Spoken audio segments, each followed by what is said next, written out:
Senator David Cullinan and the organisers for the invitation to speak here today. Over the weekend of 30 to 31st of August 1913, a few days into what was to become a 5-month-long struggle, the Dublin Metropolitan Police ran amok across inner city Dublin, attacking strikers and their supporters. 2 men died after being battened, hundreds were injured, and many tenement homes were wrecked in vindictive police raids. This is how one newspaper interpreted these events. It said, "Into the thoroughfares there have poured all the foul reserves of the slums. Human beings for whom life in the most darksome depths of a great city has deprived of most of the characteristics of civilization. In the majority of instances, they are beings whose career is generally a prolonged debauch, seldom broken by the call of labour. Even when sheer necessity compels toil, it is undertaken unwillingly, and merely to obtain the means to enable another spell of besotted idleness. They are essentially birds of night, and foul birds at that." That was the view of the Irish Catholic about the people of Dublin in 1913. Similar language was used by the Irish Independent, which accused jailbirds from the reeking slums of seeking to impose a reign of ruffianism in Dublin. The Irish Times too deplored an orgy of lawlessness and cowardly crime, again referring to the strikers and their families, not to the police. A priest who gave evidence at the inquiry into the violence described how women and children of what he called a degraded class had acted like frenzied lunatics, and asserted that the behaviour of the police was the only redeeming feature of what was for a Dublin citizen a really humiliating and disgusting spectacle. And I think it's important to remember, and I'll stress this again, the press and mainstream opinion in Ireland in 1913 was not on the side of the Dublin workers. The use of this language helps illustrate what I think are the key issues at stake in 1913. This was not simply a dispute about union recognition, but about class and power. Which class was to dominate a soon-to-be self-governing Ireland? The assumption in 1913 being that Dublin would soon have its own parliament and Ireland would have home rule at last. That is what most people thought was coming in that year. The 400 Dublin employers were led by William Martin Murphy, and that in itself is significant, because Murphy was a devout Catholic and a nationalist, leading a Dublin business class that was still predominantly Protestant. Having made his fortune in railway building, he owned the Dublin United Tramway Company, the Imperial and Metropole Hotels, Cleary's department store, and also controlled several newspapers, most notably the Irish Independent. When unionists in Ulster asserted that nationalists would never be able to manage a modern economy, Murphy was held up as the answer. Murphy claimed that he was not against trade unions. Indeed, many of the Dublin employers were prepared and did deal with craft unions, but they absolutely opposed the Irish Transport and General Workers Union. Murphy himself said he was shocked that what he saw as respectable workers in his tramway company would join forces with what he termed scum like James Larkin. In contrast to the sometimes elitist craft unions, Jim Larkin had explained that the ITGWU would advocate one society for skilled and unskilled, so that when a skilled man is struck at, out comes the unskilled, and when an unskilled worker is struck at, he will be supported by the skilled tradesman. The one big unit, no isolation of a quarrel, solidarity, which was absolutely necessary for unskilled workers. They had to depend on workers across all sectors. Employers opposed the Transport Union because it was effective. British observers in 1913 noted that the ITGWU had considerably raised the wages of the various sections of industry that they were organised by adopting a very aggressive policy extending the use of the sympathetic strike, the key element again in the growth of the Transport Union.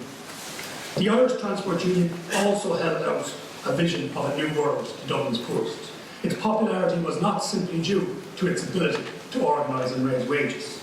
In Dublin, a city with the worst poverty in the then United Kingdom, which even the employers admitted, the employers' historian of the Lockout wrote that the Gothic pinnacles of St. Patrick's Cathedral look directly down upon a quarter of the Coombe, where the degradation of humankind is carried to a point of abjectness beyond that reached in any city of the Western world, save perhaps Naples.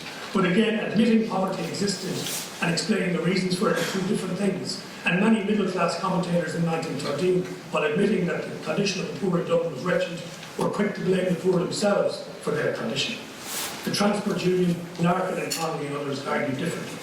Through the Irish Worker newspaper, which sold over 20,000 copies a week in 1913, through the union's social and cultural activities, Dublin workers were given a vision of a new world.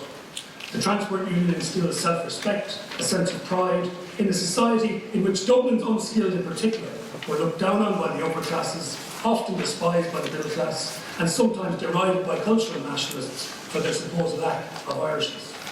By August 1913, the Transport Union had begun to expand its membership from dockers and the unskilled into more established sectors of the Dublin workforce, including the Tramway Company and the Irish Independent. Murphy and the employers decided to crush it at all costs and made clear that that's what they intended to do. By September 1913, as we know, over 20,000 workers were on strike or locked out. Over the next 5 months, practical solidarity came from ordinary workers across Ireland and Britain. The first shipment of 60,000 food parcels from British trade unionists arrived in late September, the first of several shipments. Workers in Belfast and Derry and Limerick and Cork and in smaller towns across the country gave their support. Radical Republicans, such as Tom Clark, and some writers and artists also backed the strikers. But the mass of middle-class opinion, both nationalist and unionist, opposed the workers. In the press, Larkin was demonised as a foreign troublemaker, an Englishman, and even a Liverpool Orangeman. He wasn't. The Catholic Church worried about the impact of what it saw as godless anarchism on its flock. Nationalist MP John Dillon, the deputy leader of the Home Rule Party, described Larkin as a very dangerous enemy to self-government. Even Sinn Féin's Arthur Griffith, while not supportive of the employers, saw the union's tactics as a diversion from separatism and opposed accepting support from British trade unionists. The lockout was ultimately defeated. This is obviously very important.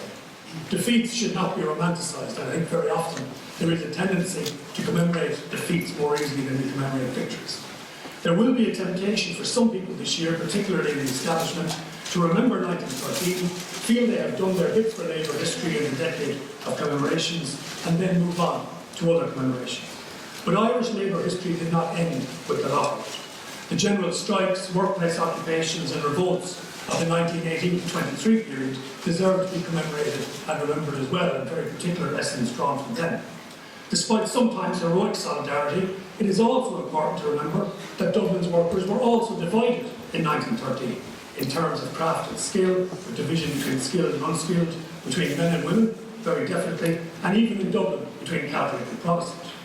Even the most progressive radicals of the day accepted some of the prejudices of their time.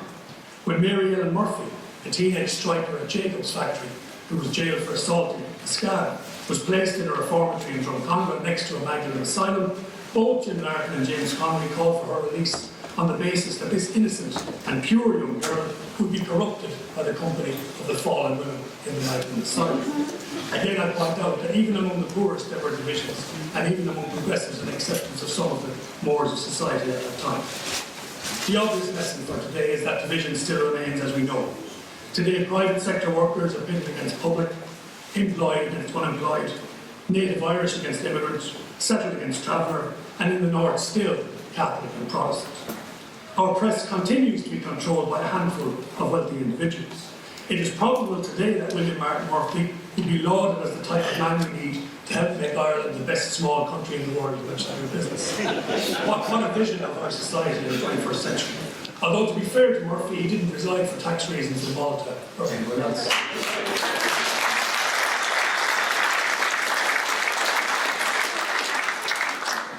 Many media commentators compete to tell the low paid that they no longer need trade unions, that while they might have been relevant in 1913, we no longer need them anymore, and of course the mantra that austerity is working is everywhere. The localities at the centre of the lockout, Dublin's north and south inner cities, the area around Liberty Hall, remain among Ireland's poorest. The people who live in them, often still stigmatised, sometimes in very similar terms to those used about the inner city poor in 1913. So then, a lot of unfinished business 100 years on, and plenty for the planet to talk about. Thank you.